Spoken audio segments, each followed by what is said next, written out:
Untamed is going to be untamed. It's going to be a little crazy. I want to talk to my people. I want to talk to my brothers and sisters. We can have grace and humility in how we interact with other people. Oh, hot dog, look at you. And nobody talked about what's really happening. And let's have conversations about what truth is.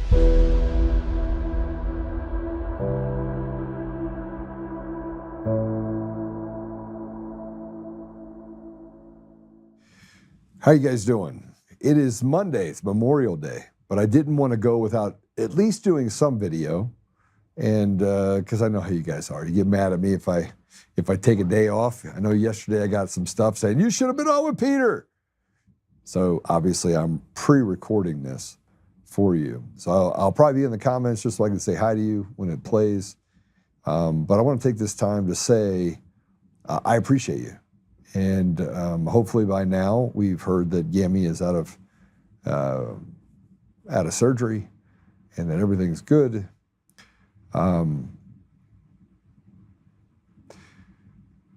Today's episode is going to be about a single person. And you guys have known my journey. My journey's been one that for the last 6 years could be well defined as having to fight through slander and attacks and lots of things they've done, not just to me, but to my family and to other people around the country. I'm not the only one. I'm not the only one that's been victimized. We obviously have Tina Peters that is sat in jail for almost 2 years, just got a commutation of her sentence cut nearly in half that puts her in a position where she will be released on June 1st. We are grateful for that. I do want to remind all of you that it took a Democrat to get that to happen. In other words, it was Jared Polis that, as a Democrat, that got Tina Peters released. I don't really know how to feel about that. I don't know how to feel about that. That we didn't take all the steps necessary in order to get her out sooner, or maybe we did. I don't know. I'm reserving judgment right now. Obviously, it's more complicated, and I don't have a seat at the table and understand all the pieces that played a part in that. I do know that Pam Bondi was released of her responsibility, and Todd Blanche took over that responsibility as the acting AG. And still things did not get accomplished. But there's more and more stuff that are happening that I think gives us pause to say there's a pretty good chance that we will get justice of some sort. There's been indictments that have been dropping every single day. And there's an office in the DOJ specifically out of Miami that has a bulk of those investigations and those indictments and charges. So is there hope? I believe there is. President Trump on Thursday of last week had a simple thing that he said. He goes, I'm going to rid the government of the deep state. That's a statement that you make when you're ready to push certain levers or pull certain levers and push certain buttons. I have a lot of faith in President Trump. He's come a long way, and I don't think he's going to do anything that would put us in a position where after he leaves his office in 2 years that we go backwards. And that includes making sure that the people inside of the administration recognize how serious he is about getting rid of these really diabolical people that have done some terrible things to our country over the last 20 years. That includes, by the way, stolen elections. I believe that the elections in our country are largely stolen. That's what I believe. I don't believe that because it's just empty conjecture. I believe that because it's true. Now,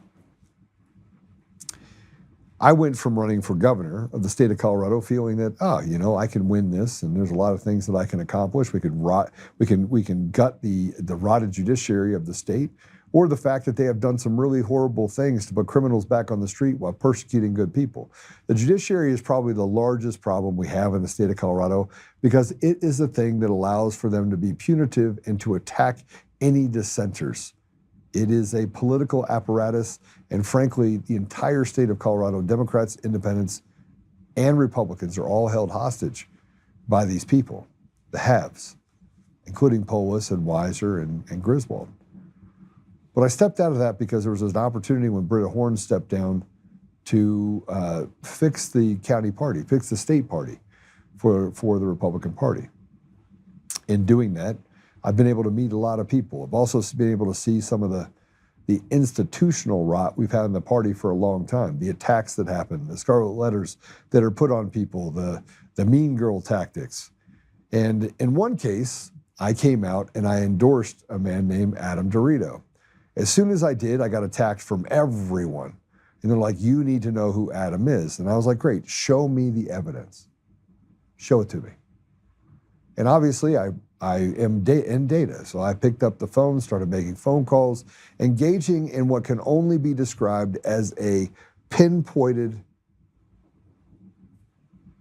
plight to figure out, true or false, is Adam DeRito a bad guy?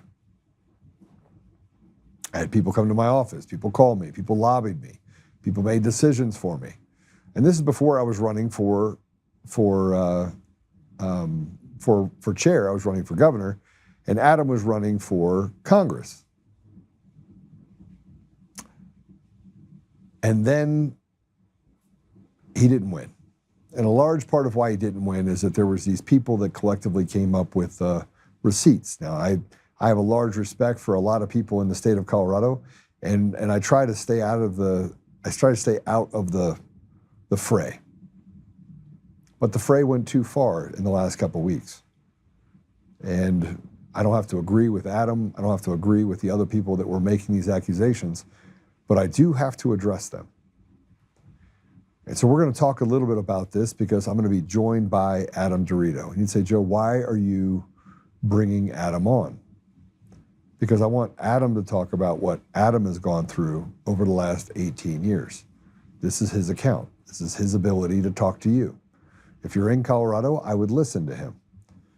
But a few days ago, I had somebody come to my office, a lawyer, and ask me if I was directing people to do harm to Adam DeRito. I think Adam knows that I would never do that. I would never do that to anyone. I didn't do it to Victor Marks. I wasn't in part of any of the investigations into Victor Marks, and I am not a part of any investigation or lifting up the hood against Adam DeRito.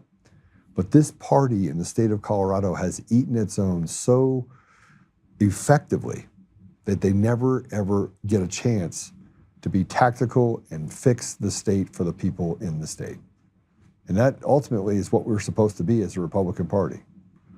So the lawyer came to me and said, I'm going to be suing a bunch of people, Joe, but I've known you for a long time, and I just need to know where you stand on this. So rather than put ourselves in a position where we get into lawsuits, I asked for Adam to come in, sit down with me. I had a conversation with the other parties, and I said, listen, we've got to find a way to stop shooting at each other and shoot at our target, which is the evil that has consumed our country. The reason why I'm running for state chair is because, frankly, I want to be able to create and have an enema of the party where we set standards that you have to operate from. But before we can do that, we got to get through a few things. We got to have people like Adam DeRito, who's joined me right now in the studio, and have a conversation about what it is that he's gone through over the last 18 years. So with that said, Adam, welcome to the show. Well, thanks for bringing me on, Joe. It's really always an honor to talk to you and come on here. So Adam, when I first heard all these things, these accusations that go all the way back to the Air Force Academy, I just picked up the phone and called you, right? Yeah, it's the best way to talk to people. And I said, tell me how true this is. Yeah. We came right through the front door. And you're like, let me show you all the things. And you wrote a book. You showed me other documents and information. And then when you did, I said, okay, I'm satisfied. And I made phone calls and I called you and I said, hey, I've talked to certain people, here's what they said. And you were like, yep, that checks. Yeah. Right? I put a stake in the ground when I call it being ambushed. Thank you, by the way. At least give me an opportunity to have that conversation. But I put a stake in the ground after watching a video that appeared to have people call for you to basically off yourself. Yep. And to make accusations that I can't find any support of. That's correct. So let's go back in time. You were in the Air Force Academy going back when? I started my time at the Academy in 2006. So I was a member of the class of 2010. So I was there for the full 4 years, freshman through first of the year, as we call it. So. Okay. and you were a spry young man, so you probably had a few demerits that you probably deserved. Absolutely. I gave you my entire disciplinary record from everything I did, good and bad, at the academy. But like I said, never been arrested, don't have a criminal record, and the things that happened to me at the academy were not necessarily uncommon amongst cadets. But yeah, I mean, I showed you everything. I was fully transparent. You have any regrets? Some of the things you did? Of course I do. I mean, I was not the most intelligent individual, I would say, between the ages of 18 and 22. I made my mistakes, but I served my penance for those things in terms of what the cadet disciplinary system mandated. And I was slated to graduate. I earned my cross commission to the United States Marine Corps, so I technically completed 2 commissioning sources while I was there. And the only thing I had to do was come back and finish off my degree at the academy, and then I was off to the Marine Corps at the basic school in Quantico, Virginia after that. Why did you want to serve? I mean, that goes back a long time. I mean, I always wanted to serve since I was 12. I mean, at a young age, I was involved in the fire department, search and rescue teams, first aid squad in my local hometown, and 9/11 had a huge effect on that. And especially on Memorial Day, it's really important to talk about that because that entire incident changed my entire generation, the millennials. And Brian Perello, Lance Corporal Brian Perello, was killed in my hometown. Played football with him on the West Milford High School football team. So when we talk about the Iraq War back in that time from the early 2000s, it doesn't really get personal until it comes home, and Brian got killed in 2005 and I was graduating the next year, and myself and several other people from my class were joining the military. So we knew what we were getting ourselves into directly. And at 18 years old, the way the Bush era was going at that time, and we were all full of piss and vinegar, and we wanted to go over and fight. And we wanted to fight for our country. And I don't think I've ever lost that ambition or vigor. Ever since then, I've done everything I can to serve my country proudly and honorably, and I've done that. So even after you had more demerits than you have in order to stay in, so there was some incidents that happened directly as a direct result of that, right? Yes. And I'm not going to get into the disciplinary stuff, but the allegations were that you were a predator. Yeah, and that's what people have said in the state of Colorado. So I mean, right off the bat, let's just clear the air on that. It was really simple. In 2007, I think I was like a sophomore at the time, I was on a dating website, like Match.com, with a flip phone and a Hotmail address. I had no idea who I was talking to. I go home for Christmas leave, I come back, so now 2008, right, because December to January. And I go talk to the Air Force Office of Special Investigations. I had no idea who they were. Always had a positive relationship with police because I worked with them previously as a first responder. And they said, well, did you send these emails? I said, well, that's embarrassing. Yes, I did. I was completely transparent and honest. I still had no idea what they were talking about or why I was even in that office. And then they said, well, were you aware that they were under the age of 18? I said, absolutely not. And you can read in the emails we had sent between each other. That person identified as over the age of 18, female, Colorado Springs. Back in the day with AOL Instant Messenger, ASL, right? That's what we did. And they said, oh, so you had no idea? And I said, no, I had no idea. That was the end of it. That was the end of it. And then what my commander did was he gave me a letter of reprimand for misuse of government network. They gave me an associated amount of demerits with that, and that was the end of it. And I stayed at the academy for another 2.5 years after that. But you were highly intelligent. I mean, you're an intelligent guy. I think I'm smarter now than I was back then, though, let's be honest. But you're a smart guy. I've spent time with you. I've had conversations with you. You're very smart. Thank you. And I think a part of that is, and I know that I face this personally, people don't like smart people. And I would say you could be book smart and still not be intelligent, still not have the tenacity that I think that you've pretty much held on to. I would say that's a large part of your character is that you're just a fighter. I think the product of my upbringing too. I mean, I grew up on the East Coast, New York and New Jersey. Life, it wasn't easy back then for me, as you read in my book. I didn't have the easiest upbringing either, as did you. But you kind of learn to roll with the punches when you grow up in that environment. And when somebody punches you in the face, you try to punch back. But I've always tried to do the right thing and help the little guy too. I always stuck up for kids who are getting bullied and things like that. And I think this is always the right thing to do. And when you make mistakes, you have to admit to them and move on. You can't change your past, but you can always change your future. Okay, so then there was an investigation that was kind of percolating during this time into some things that are happening at the Air Force Academy that would be questionable. Yeah, so when after that whole incident happened, I got recruited to work for the Air Force Office of Special Investigations. They said, well, you seem like a pretty good guy. You did all these things prior to it. And they knew, and I look back on this now, like this is all me figuring this out when I was older. Yeah. But why would they want to work with me? Well, I was already going to the Marine Corps. I had a little bit of a distaste from my experiences at the Air Force Academy. I kind of realized, even though I loved the Air Force Academy, it was my dream school, especially with what I wanted to do in the military, which was go fight bad guys. I was really more drawn to the Marine Corps. So that's why I wanted to go to the Marine Corps. Like I had to finish my degree at the Academy and then just go to the Marine Corps. So I think I was taken advantage of, in my personal opinion, as I look back on it now. They said this kid's going to be a great source of information, because I think, especially with the grad community, and I love the grad community, right? I really do.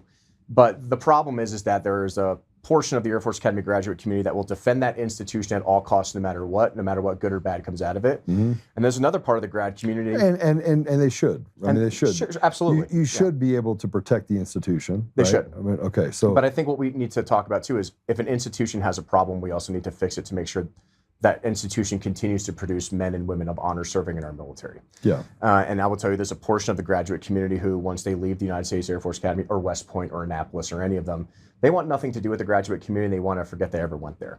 I'm not one of those people. I've always wanted to come back and help the Academy through the Association of Graduates or my classmates who I went to school there with and everything. And I've never stopped that mission. I mean, what happened to me at the Air Force Academy is not uncommon. I have interviewed dozens, if not hundreds, of cadets who have been there, who have experienced similar situations to me, whether it comes to retaliation, the sexual assault, harassment, things like that went on there. Yeah, you interviewed a woman that went there that was sexually assaulted. Many of them, yeah. And that story then turned around and they said that story was about you, when in actuality you interviewed this person. Yes. Yeah, right. So her name is Caitlin, and she was a civilian. So I'll just clarify, she was a civilian who was raped by a football player in my class. And she was so severely raped by this person, she had to have a tampon surgically removed from her. And we talked about this on the podcast, and I said, you were never given any justice for your case. He ended up going on and graduating, becoming an officer in the United States Air Force, and nothing ever happened to him. Right. And I said, if this happened to somebody in the civilian world, if you were a civilian and another civilian had raped you, do you think that Colorado State University or at Pueblo Sheriff's Department, do you think they would take that differently? She said, yeah, absolutely, because she's currently married to a law enforcement officer now. Right. And she said, but that's not the way it worked in the military. They covered up that case. They made it go away. She didn't get any justice for her case. And because she's a civilian and that was a military member they were protecting. And like I said, she wasn't the first person that I've talked to that this has happened to at the Academy. And I think, especially since we hold our military to a high standard, and these institutions produce some of the best men and women in the United States military for the most part, that if there's something wrong, we need to be honest and transparent and say we have an issue and we need to fix it. And for the past 17 years, I've been one of the few people willing to do that. And you've been talking about this for 17 years, and the institution bites back. But there was a formal investigation underway in the Air Force Academy that started in 2011? No, so the investigations that I was working on started around 2008 and a half. Okay. And to be fair, I did not know I was not the only cadet that was recruited for this program. And obviously I think all the undercover informants at the time didn't know who each other were for a reason. I didn't know my handlers were orchestrating this entire operation. The only reason I found out that it was a... All right, so let's just stop for a second. Sure. Stop for a second. So you've done investigations into the Air Force Academy. 2010 you left, and it was basically you had already earned your commission out, right? You basically graduated. You fulfilled all the requirements to graduate. Yes, I did. Right. And at that point, they gave you a final set of demerits that disqualified you and removed you, and then they never gave you your degree. Correct. Yeah, I finished all requirements for graduation. I waited an additional 30 days after graduation to leave. That was the agreement I made with the Article 15 that I agreed to take. Article 15, if anyone knows in the military, is non-judicial punishment. So you're not admitting guilt or fault. You're just accepting administrative punishment in lieu of anything else in addition. I think that's a clarification that needs to be stated, because unless you're in the military, you don't understand that. And I agreed to that. They said, if you accept this Article 15 and agree to the conditions of it, we'll give you 30 days of late grad. You'll graduate, because they pulled me 3 hours before the ceremony, right? Gave me that statement. 3 hours before the ceremony. Yeah, my entire family was there, and they embarrassed my entire family, including my grandmother. That was not cool. So 3 hours beforehand, you signed something in order. So this is, this is planned. Oh, it was planned, and it wasn't. I did not sign anything 3 hours prior. Then someone knew. Yes. So someone knew about this, waited to the last possible minute so they must have known that you were actually cooperating with someone, doing something to give up information. Someone had to have leaked that information in order to cause this, correct? Yes, absolutely. And to this day, I mean, I can make assumptions on who that person was. I mean, but I'll never know the actual It's truth. not a single person. It would have to be more than It one was person. multiple people, but even to this day, do I know the spider web of what was going on in the superintendent's office in the back door when I was a cadet? No. But I can make assumptions based upon the commanders that were involved that I knew at the time. Interesting. So you were set to graduate 3 hours before you go on to graduate. Yeah. They pull it. Yep, they said they hadn't made a decision on Lake Rad yet, but I could still walk in the parade the day before, and I was likely going to walk the next day. And then my whole family shows up, and they said, nope, we changed our mind. You're not walking today, and now you're going to be on 30 days of Lake Rad. Still under the assumption of I was going to get my degree at the end of that 30-day punishment. I just thought they were just trying to embarrass me in front of my family because that's what they do to you. And I said, fine. So I agreed. I sat there in the stands with my family. I did my 30 days punishment. I built the gazebo at the cadet airfield. It's probably still there today. That was my punishment, to build a gazebo. And then at the end of the 30 days, they called me into the superintendent's office and said, nope, never mind, we changed our mind, you're done. And then they pulled my degree. They charged me hundreds of thousands of dollars and financially ruined me and destroyed my reputation. And I've been fighting that ever since. Have you stopped fighting? No, and I won't. Because it didn't just happen to me, it happened to other cadets, but I'm the only one who's gone public about it and has been willing to fight the system. And I think now I understand why people don't fight the system, because they will track you for over almost 2 decades now, because I think the institution at the academy currently as it sits has a problem with admitting when we have a problem. And well, I think that's any institution. The FBI has the same problem. Sure. Any military institution. It's designed to protect itself. I mean, and Yes. that same thing that makes it valuable when you go out to serve. I am my brother's keeper. No man left behind. That same mentality then starts to attach itself to the institutional rot that exists inside organizations. Would you agree? I would agree with that. Okay. So let's fast forward now. You get out, you're fighting this deal, you go into the civilian world. Okay. What did you do after all this stuff was going on? What did you decide to do? Well, I mean, the first thing I did was I just had to find a job. And as someone who, without a college degree now, who has no experience other than working, I became a personal trainer right off the bat just to make gas money and pay my bills. And then in 2012, I had an opportunity to enter into the oil and gas industry. And I needed to make as much money as I possibly could because I had lawyer fees to pay. And I mean, these lawyers that I had to hire for my case were ridiculously expensive when you're fighting the federal government. But I did it.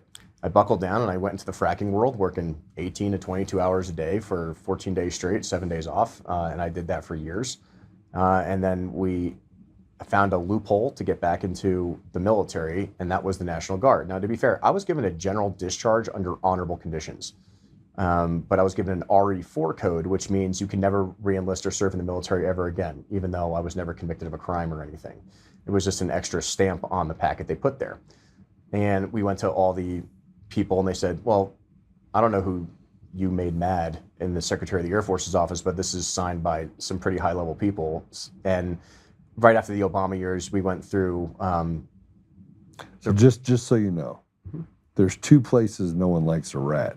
The government and organized crime. Yes. And sometimes they're the same.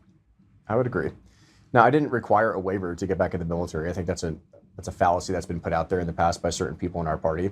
So you did not have a waiver? No, I didn't need a waiver because I didn't commit a crime. I was never convicted of anything. It was, like I said, general discharge under honorable conditions, RE4 code. So went to the National Guard's office. Did you sign off on the RE4 code when you said, okay, I'll sign on with this for? No, that was given without my, Okay. no, they just gave me a piece of paper and that's what it stated. And they made some accommodations to your mental state, never interviewed you, didn't do any of that stuff, but they also made some stuff related to your mental acuity? I didn't find this out until later on.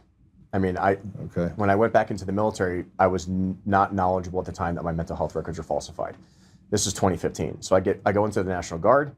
I joined the 19 Special Forces Group. I go and serve 2 years, no issues, had a great time. And they said, all right, let's go try back in commission again. So in 2017, I find a helicopter pilot slot in the Utah National Guard.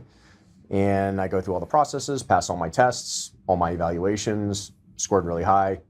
because I was already in the pilot pipeline back in the day, so I kind of had the gist of things. And then they come back to me and say, hey, we can't let you fly because there's 7 major psychological conditions listed on your mental health records. And I said, what are you talking about? Keep in mind, I went through the MEPS process and redid basic training. None of this was flagged in my entire file. Do we know that it was in your file to begin with, or was this added later? It could have been added later. Well, it was added later. So we go back and look at the records, and the Army spins around the screen, and they say, well, in 2011, it says you met with this doctor and you were diagnosed with all this stuff. And I said there, that's impossible because I was out of the military in June of 2010. So how was I meeting with this doctor at this specific place and given all these diagnoses when I wasn't even in the military? I was a civilian personal training at the time. That's impossible. And that's when we decided to file the lawsuit because we caught them falsifying my mental health records in retaliation for what had happened. This is in 2012. 2011 is when they stamped it, but I left the academy in 2010. I was a civilian in 2010. But you got in the National Guard when? 2015. 2015, okay. So years later. Years later, 5 years after I left the academy. All right. And you're still having to pay back this $270,000. To this day. Okay. $270,000. They had a known problem that resulted in 2011. There was a formal thing that they did inside the Air Force Academy because there had been long-standing problems with the academy, how they treated cadets, especially female cadets, correct? Yes, and that became known as Operation Gridiron. There was a whole operation that went on. It became official in 2012. Officially known in 2012. Well, the memo is in October of 2011. So the memo that basically sanctioned it would have been heading into 2012. Yeah, that makes sense. But they had done the investigation all the way past, even before your commission. They were looking into this in 2005, 2006, 2007. The initial, I think, complaint was in 2004. Yes, and that started after the first sexual assault scandal that leaked in 2003, I believe was correct. And they said, we resolved this issue. They fired all the leadership. And if I remember correct, They didn't fire all the leadership. They demoted 2, added a new post commander, and then pushed out a couple of teachers and administrators and things like that. So look, just so everyone's aware, if you think that I haven't done my research and I haven't made sure that I went back an additional 5-6 years, I did. I went back and I'm, for all the things that people have said about me, I am pretty well connected. I think Adam would probably agree that I'm very well connected. I know the idea of loose lips sink ships because of the work that I did in the Middle East and Africa and the other people that I was able to engage with, special attaches, ambassadors, you name it. I had those communications. I had the ability to look under the hood and ask questions. It does not mean I got access to any sort of classified material, which I did not. But I did get to have conversations with people that were able to divulge information that led me back to having a conversation with Adam about what truly happened and transpired. Because you can frame a ham sandwich, you can indict a ham sandwich. You can make a ham sandwich look like a turkey. I promise you, you can. I'm a perfect example of that. We're dealing with this whole lawsuit with Eric Coomer, Dominion Voting Systems. They literally have made a ham sandwich look like it is the Taj Mahal, and it's not. So, back to this. 2003, 2004, the investigation started in 2004. That carried on for about 18 months. It was covered up 2 or 3 times during that period. There was a couple people that had forced retirements. They took the retirements because they were disgusted with what was happening inside of it. They didn't want any part of it. It was nuclear. Right, and I would agree that, especially at that time frame, they wanted to make sure that something like this never resurfaced ever again. So when I became involved with whatever, and I didn't even know it was called Operation Gridiron at the time. I just know I was recruited to work with these people and help out, do the right thing. They did do some reformation. There was some reformation that happened inside the Air Force. And in fairness, the Air Force Academy has made huge strides for making sure that they're protecting both sides of the sexual deal when it comes to making sure women cadets are not put in a position where they could be they're as much at risk. I would say it's a much greater improvement from what happened when I was there. Yeah. There's still a lot of work that needs to be done. Yeah, I mean, but I think that has to go to the ethos of it as well, because the standards have been lowered. You know, the graduation standards are lowered dramatically. And this is as a result of some of the other institutional erosions that have happened by Yes. allowing women to dress up as men. Some of the leadership that we had that allowed really crazy things to happen. Right? Would you agree? Yeah, I would agree. Okay. So let's fast forward through this a little bit. I wanted to make sure that everyone understood. I went back. This is, by the way, here's the other thing. Adam and I have not sat down and had any discussion about what we're talking about today. No, this correct? is totally impromptu. You called me last night and said, show up. Yes. And I said, yes, sir. So I have not had any conversation with Adam related to any of this. He does not know the research that I've done. He didn't know the people that I've talked to. There is documentation going around. There are people inside the state party that, frankly, this is the reason why this party has been rotted for 20 years. What I'm trying to do is get everyone to lay down their swords and to have Adam have his day. Now, he's not going to get his day. He might get his day in court, actually. But I'm praying that it doesn't come to that, because what I'd like to do is for people to reset their expectations of how they treat people and each other, right? Fair? that's fair. All right. So as we go forward, 2012, 2015, you get in the National Guard. Everything's fine. You have the opportunity to go to Utah. They said, nope, you have a flag on it. That's in 2015. Basically. Yep. 2017, 2 years after. Yep. Okay. Tell us what happened then. Did they resolve any of that? They made you go through a psychological exam at that point? Yes, absolutely. So, I mean, I was in a special forces unit as a support guy. So I went through a whole psychological evaluation to make sure that everything that the Air Force Academy accused me of is incorrect. And the doctor came back and said it was incorrect. They would decide to file a federal lawsuit. It was originally DeRito versus the superintendent, my former commander, et al. And then they all sought the protection of the U.S. Attorney General's office, and it became DeRito versus USA. And it was strictly on the falsification. Was this a of my mental QTAM health case records. that was a protected case, as in protected be protected, or was this a case that was put out there, or was this just on the military side? It was a case that was put out there in the 10th District Court. Okay, perfect. Yeah, so because we knew you're not going to get anywhere inside the military judicial system with that. It's not going to happen. But the way we tried to frame it was a constitutional argument. They violated my constitutional rights by changing my personal health records at will without my authorization. Okay. And did you end up being able to go pursue the training to be a helicopter pilot? No, I did not, because until those records were changed, I couldn't do anything. And the Army was great. The Army's been always super supportive of me. But the Army's like, well, the Air Force said this, but it's not in our medical system. And until they change it, we can't see it on our side. It's just an administrative process thing. So I spent years in Was court. that ever resolved? To this day, it might be. But like I said, it's not fully encapsulated. It's not fully done yet. I won the case. So this is how it's, just to be really, really quick on this.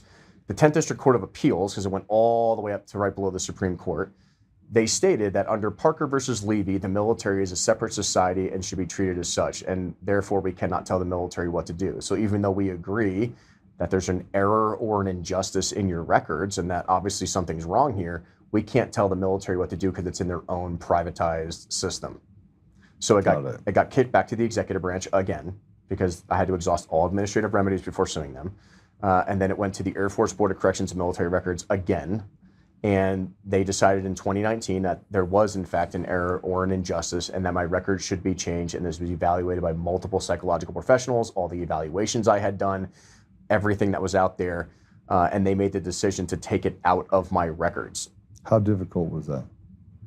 I mean, it was 9 years of my life to get to that point. I mean, it was so you ridiculous. have this, you hang out with people that are, I say this, when you hang out with knuckle draggers and people that are battle ready, which you did, you tend to make light of the pain of that 9 years. Yeah, it was extremely painful, and I come off maybe some dark humor to it and maybe my upbringing, but for the most part, I mean, this mentally, emotionally, psychologically exhausts you, because at the end of the day, nobody wants to be associated with that. It's such a long fight financially. Why'd you continue to fight? Because it's the right thing to do. And then when I realized, especially all the kids I interviewed, that this is still happening to them and no one's fighting for them. They can't afford it. They're not going to go work in the oil field. So you doubled down. Yeah, I doubled down. You doubled down again. And then what happened, what even furthered it was this most recent year, a cadet who I was helping advocate for in DC with a very similar case to mine. He had his records changed and had his whole life financially destroyed. They took his degree and everything. He reached out to me and said, hey, can you help me on your lobbying season this year in DC? You know, help my case. And I said, yeah, just give me 2 weeks so I can schedule a meeting and I'll come back and we'll interview. And then his parents contacted me and told me that he took his life and killed himself. What was his name? Tristan Toledo.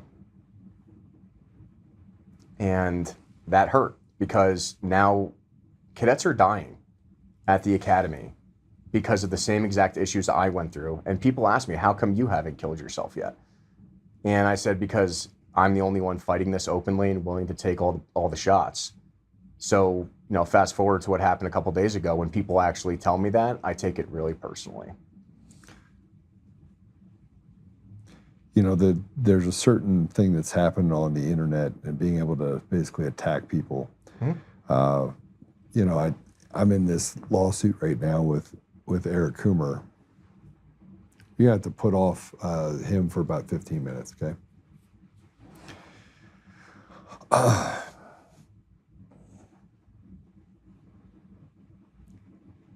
I have seen the long arm of injustice. Mm-hmm. I've seen them change records and eliminate things and put their fingers on the scale of justice. Mm-hmm. I asked you some questions earlier today and yesterday. I said, how long have you worked in the oil and gas field? 14 years now. And how long have you been at the current place where you're at? 7 years. Okay. So you're fighting uphill. You've been there 7 years. Mm-hmm. I happen to know someone that works in your sphere. Mm-hmm. You've been exceptional. You show up every day. It's still hard work. Yeah, love my job though. Yeah.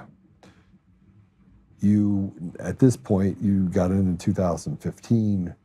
You're 11 years in, and something happened in 2025 that allowed for you to finally get what you thought you deserved all along, which is what?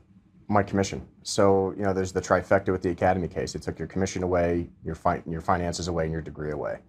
And basically after that ruling in 2019 and my service and my combat deployment and everything else coming back, the Army, you know, I applied for a very specialized position in the military for direct commission in civil affairs, and they only take civilian experts in those fields for that. So it was a way for me to kind of jump second lieutenant, first lieutenant. And because of my experience in oil and gas, I was considered a very specialized person for this position. And obviously my relations, which we've discussed in the military, we're not going to say names there, but they were like, you're a perfect fit for this, and we think this is your way in. How's your current record in the military? It's 2015. It's perfect. I've never had an incident in the United States Army since 2015 until recently. How many demerits have you had in the last 11 years? 0 demerits. 0. How many notices in your file that wouldn't have resulted in demerits do you have currently? 0. None. There's nothing in my military file. And so you have nothing in your military file. I have this saying that if you look behind you and you have a tail, and everyone tells you you have a tail, but you don't see the tail, you probably have a tail. Mm-hmm. In this case, you've gone 11 years, 7 years at your current employer, mm-hmm. 11 years in the military. You have an exemplary record, mm-hmm. which I've been able to confirm in large part by people that you don't know that I know. I would assume that's true. Yeah. Because I came out and I told you I'm going to support you because I think what they're doing is wrong. Correct? Yes. All right. Have I wavered in that? No. All right. And what did I tell you last night? You're my brother's keeper. And I also told you not to do something. React. No, do not betray me in this. Oh, yes. You better, absolutely. Right? Yes. I was very simple in saying it, right? That I believe everything you're saying, here's why. And I said, don't get egg on my face.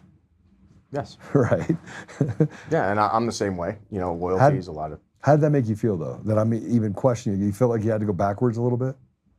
Not. It didn't make me feel like I had to go backwards. It just made me feel like, yes, sir. Like, I have nothing to hide, and I'm willing to, you know, undoubtedly be loyal to this issue that we're dealing with, which is the Republican Party as a whole. Yeah.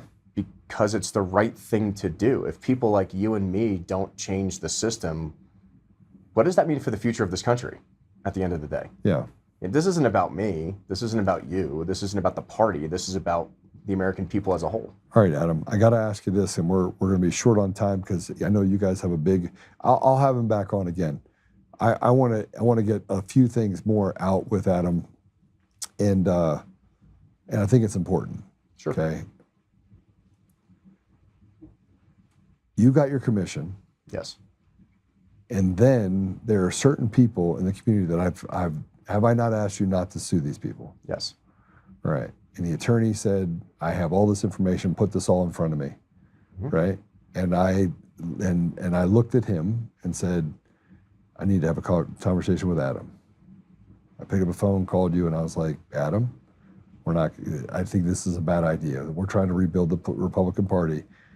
And the lawyer said to me, Adam has these people dead to rights, right?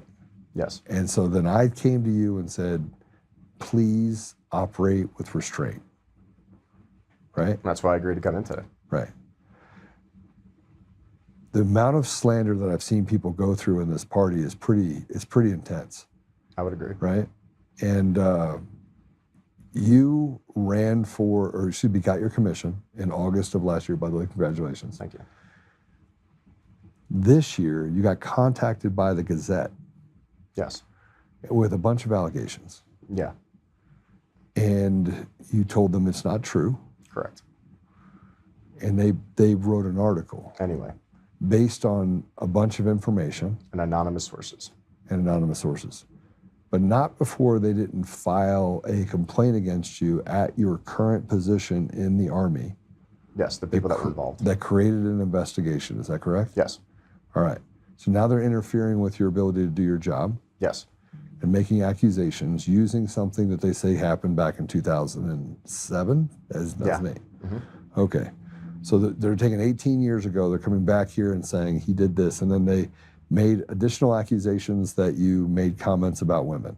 Yeah, that was the most ridiculous thing I've ever heard. When I was at my direct commission course, I graduated #1 on my course. There was somebody who was there, who was from the state of Colorado, who was directly involved, and somebody who was at the academy during my time during that case. And they made up completely fabricated lies. They falsified official statements to the federal government and the investigators. And that investigation came back unfounded, by the way. I will clarify that. That's not really public information, but that investigation came back unfounded. But now people in the military at significantly high levels are looking into the people who created that fake investigation, and they're currently being looked into now as we speak. Okay.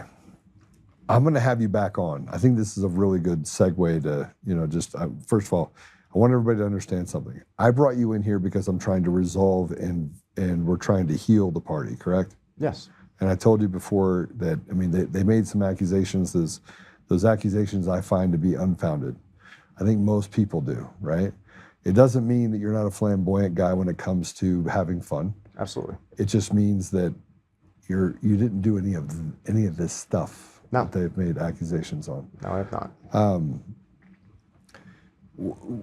What do you have to say? And I want to give you the final word. What do you have to say to the people that have made up these accusations, that have been a part of this as you have fought for the last 18 years? I'm going to give you the floor and let you talk directly to them. For me, I understand that everybody goes through pain and they have their personal reasons for why they do things. And as a Catholic, of course, I forgive you. That there's nothing, I don't have any real animosity towards these people. But what I would remind people is that doesn't mean that justice does not have to be dealt. I think this isn't just involving me, and it's happened to several other people when it comes to these things. But when something wrong happens, we need to ensure that there's accountability and justice in the system. And I'm hoping that those mechanisms work themselves out so that what happened to me never happens to anyone ever again. Because if we don't do this, we're never going to be able to heal this party. We're never going to be able to move forward. We're never going to be able to make sure that people can raise families, have kids, and do their jobs, and live the American way of life here in the state of Colorado and beyond. And that's all I want to do. All right, Adam, we'll follow up on this again. I stand by all my statements. I do appreciate your service. Thank you for that. You're welcome. And Thank you. Everyone have a great Memorial Day, and we will see you tomorrow. All right, God bless you.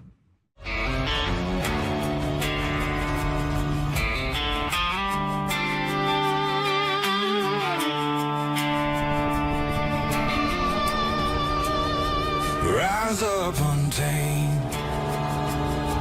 In the heart of the fire where the wild ones roam, Joe Oltmann's calling, bringing truth back home. From conservative daily to this untamed fire, we shatter the silence, lifting spirits higher. No chains can hold us, no lies can prevail.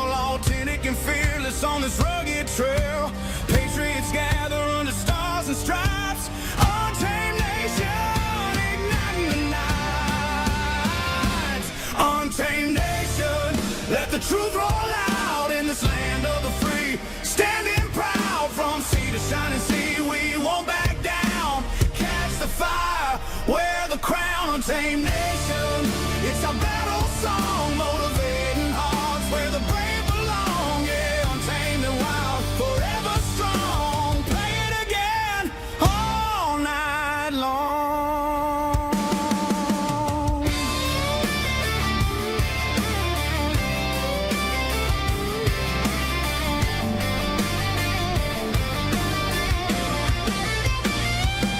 Break the mold, chase the real. No more games, time to heal. Joe's voice leads the untamed crew.